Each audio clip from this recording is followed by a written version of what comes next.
नमस्कार दोस्तों, आज के हमारे इस वीडियो में हम आपके लिए वैशाख मास के चौथ व्रत की कहानी लेकर आए हैं। एक समय की बात है, किसी गांव में एक बुढ़िया माई अपने बेटे के साथ रहती थी। उसकी माँ 12 महीने की चौथ का व्रत करती थी। वो हर महीने की चौथ को 5 चूरमे के लड्डू बनाती, जिसमें से एक चौथ माता का, एक गणेश जी महाराज का, एक गाय का निकालकर दान करती, एक अपने बेटे को खिलाती और एक स्वयं खाती थी। एक दिन वैशाख महीने की चौथ पर बेटा पड़ोसन के घर गया और वहां चूरमा देखकर पूछने लगा। तब पड़ोसन बोली, आज वैशाख चौथ है, इसलिए मैंने चूरमा बनाया है। तो वो बोला, मेरी माँ तो हर महीने का चौथ का व्रत करती है। तब पड़ोसन बोली, तेरी माँ चौथ का व्रत थोड़े ही करती है, उसे तो घी के लड्डू खाने की आदत है। तेरी मेहनत की कमाई बर्बाद करती है, सारे लड्डू खुद खा जाती है और तुझे खाने को बस एक लड्डू देती है। लड़का उसकी बातों के बहकावे में आ गया और अपनी माँ से बोला, माँ, तुम घी के लड्डू खाती रहती हो और मुझे बस एक लड्डू देती हो, इसलिए अब तुम ये चौथ का व्रत करना छोड़ दो। माँ ने कहा, बेटा, मैं तो चौथ माता का व्रत तेरी ही सुख शांति के लिए करती हूँ, मैं ये व्रत नहीं छोड़ सकती।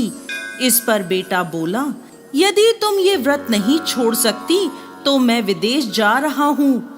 माँ बोली, बेटा, यदि तू मुझसे नाराज होकर विदेश जाना चाहता है तो ये चौथ माता के आंखें अपने साथ लेता जा। यदि तुझ पर कोई संकट आए तो चौथ माता और विनायक जी को याद कर इन्हें डाल देना, तेरा संकट दूर हो जाएगा। उन आंखों को लेकर बेटा विदेश चला गया। रास्ते में उसे एक खून से भरी नदी मिली, जिसे पार करना असंभव था। तभी उसे अपनी माँ की बात याद आई और उसने एक आंखा चौथ माता का नाम लेकर उस नदी में डाल दिया और कहा, हे चौथ माता, यदि मेरी माँ सच्ची है और वो मेरे लिए व्रत करती है तो ये नदी दूध और पानी से भर जाए और मुझे रास्ता मिल जाए। उसके ऐसा कहते ही नदी दूध और जल से भर गई और उसे रास्ता मिल गया। आगे चलने पर भयंकर जंगल में उसे शेर मिला, जो उसे खाने के लिए उस पर झपटा। उसने एक आंखा चौथ माता को याद कर उस शेर की ओर फेंक दिया। शेर पीछे हट गया। आगे चलकर वो एक नगर में पहुंचा।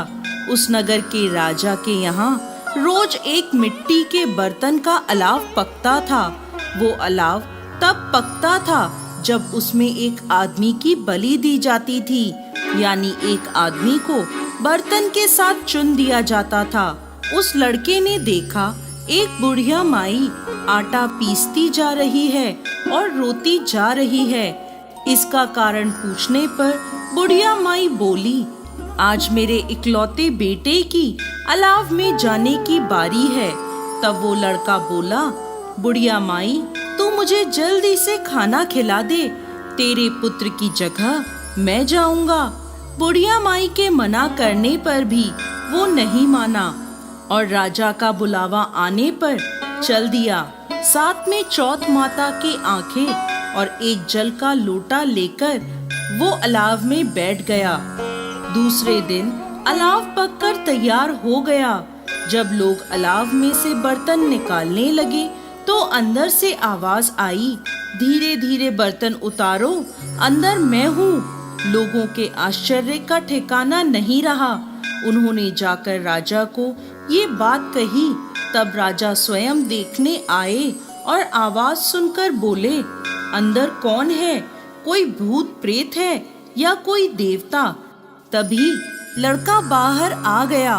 बुढ़िया माई और राजा के पूछने पर उसने कहा, ये चमत्कार मेरी चौथ माता और विनायक जी महाराज के व्रत का है, जो मेरी माँ हर महीने मेरी सलामती के लिए करती है। उन्हीं के प्रताप से आज मेरा ये भयानक संकट दूर हुआ है। ये सुनते ही राजा ने पूरे नगर में ऐलान करवा दिया कि सभी सुहागन स्त्रियां, बेटे की माँ और कुंवारी कन्याएं चौथ माता का व्रत करें। हो सके तो 12 महीने की चौथ का व्रत करें, नहीं तो 4 बड़ी चौथ का व्रत करें, और वो भी ना हो तो 2 चौथ तो अवश्य करें।